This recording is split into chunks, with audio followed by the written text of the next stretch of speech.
जब भी भीतर जीवन प्रकाशित होता है तो बाहर भी प्रकाश की किरणों को लोग छूते हैं।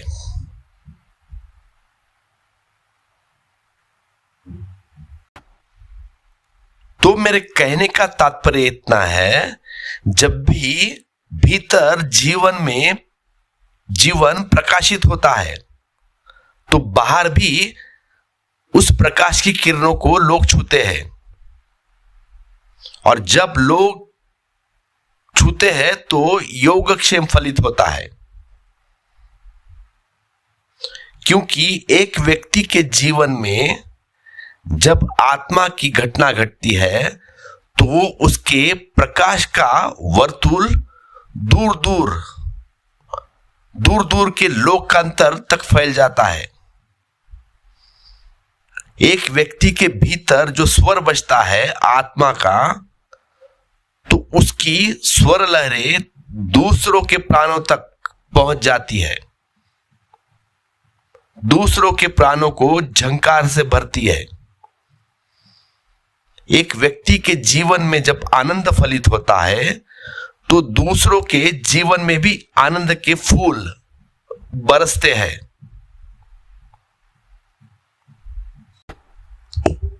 तो ये जो मैं केशर की वर्षा की जो बात कर रहा था, आदमी के पास शब्द की कमजोरी है, इसीलिए जो चीज गद्य में नहीं कही जा सकती उसे हम पद्य में कहते हैं। पद्य हमारे गद्य की असमर्थता है।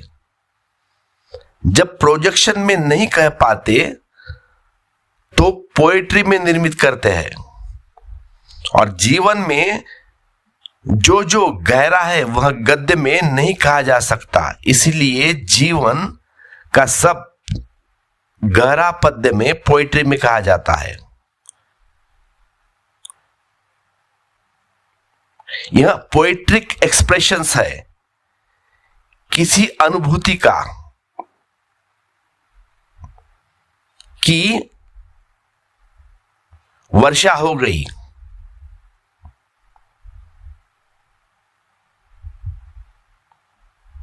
वह सुगंध पहुंच गई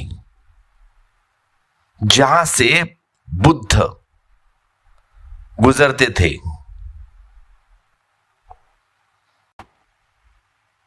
तो जिन्होंने भी ये लिखा है उनका कहना इतना ही है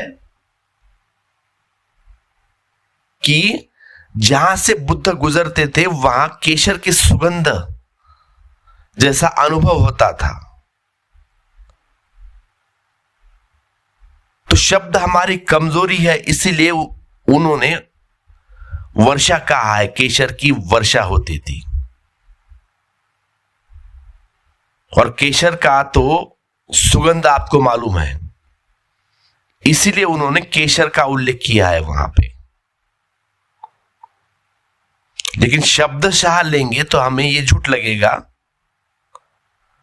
असल में केशर की वर्षा होती ही नहीं थी, वैसा एहसास होता था, वैसी सुगंध जब बुद्ध रास्ते से गुजरते थे।